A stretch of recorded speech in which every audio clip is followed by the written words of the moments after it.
Police अधिकाऱ्याने केली स्वतःच्याच पिस्तुलानं गोळी झाडून आत्महत्या। नाशिकच्या अंबड पोलीस ठाण्याचे निरीक्षक अशोक नगण वय 40 वर्ष यांनी आज सकाळी स्वतःच्या सर्व्हिस रिव्हॉल्व्हरमधून डोक्यात गोळी झाडून आत्महत्या केल्याची अत्यंत दुर्दैवी घटना समोर आली। पोलीस निरीक्षक अशोक नगण यांनी स्वतःवर गोळी झाडल्याने नाशिक पोलीस आयुक्तालयासह पोलीस विभागात एकच खळबळ उडाली आहे। पोलीस निरीक्षक अशोक नगण यांना तातडीने जिल्हा शासकीय रुग्णालयात दाखल करण्यात आलं असता यावेळी डॉक्टरांनी त्यांना मृत घोषित केलं। पोलीस निरीक्षक अशोक नगण यांनी आपल्या डोक्याच्या उजव्या बाजूने झाडलेली गोळी त्यांच्या नाकातून बाहेर आली असून अतिशय गंभीर अवस्थेत त्यांना रुग्णालयात दाखल करण्यात आलं होतं। आत्महत्येचं नेमकं कारण अद्याप स्पष्ट होऊ शकलेलं नाही।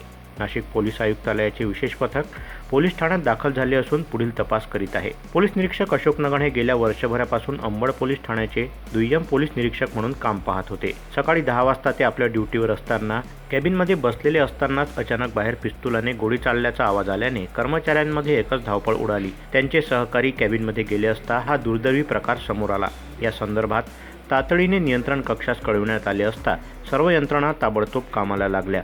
अशोक नगण यांनी स्वतःवर गोळी झाडल्याने यामागे नेमकं काय कारण असावं हे अद्याप तरी स्पष्ट झालं नाही। पोलीस या प्रकरणाचा पुढील तपास करीत आहेत। आज अंबड पोलीस स्टेशनमध्ये कार्यरत असलेले पोलीस निरीक्षक अशोक नगण यांनी स्वतःच्या सर्व्हिस रिव्हॉल्व्हरमधून फायर करून सुसाईड केलेलं आहे। सकाळी साधारण 9:15 वाजेच्या दरम्यान ते पोलीस स्टेशनला हजर झाले होते। त्यानंतर ते आपल्या केबिनमध्ये बसले आणि बाहेर कर्मचाऱ्यांची हजेरी चालू होती।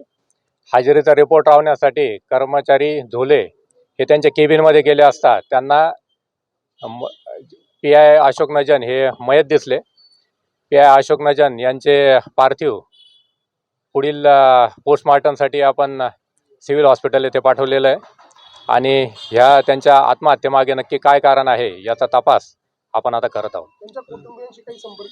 त्यांच्या कुटुंबियांशी संपर्क झालाय।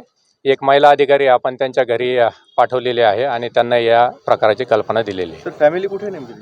त्यांची फॅमिली एक पत्नी आणि मुलगा आहे आणि ते नाशिकमध्येच आहे। सर काही चिठ्ठी वगैरे असं काही आढळलं नाही, सध्या तरी त्यांच्या आम्ही खिशामध्ये चेक केलं तर कोणतीही चिठ्ठी किंवा त्यांच्या डायरीमध्ये काही लिहिलेलं आढळून आलेलं नाही आणि पुढील तपास चालू आहे। गेल्या काही दिवसांपासून काही तणाव किंवा असं काही त्यांच्या नाही, त्याबद्दलही तसं ते कधी कोणाशी बोलले नाहीत।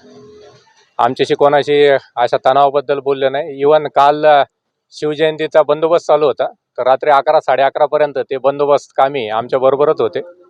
तेव्हा सुद्धा अतिशय व्यवस्थित त्यांनी कर्तव्य पार पाडलेलं आहे। सर किती राऊंड फायर केलेले होते? एक राऊंड फायर झाला। स्वतः सर्व्हिस रिव्हॉल्व्हर कोणती बॅच होती त्यांची 97 बॅच होती आणि मागील जुलै 23 पासून ते अंबड पोलीस ठाण्यामध्ये कार्यरत होते। व्हिडिओला लाईक करा, शेअर करा, मंडल न्यूजच्या YouTube चॅनलला सबस्क्राईब करा आणि फेसबुक पेजला फॉलो करा।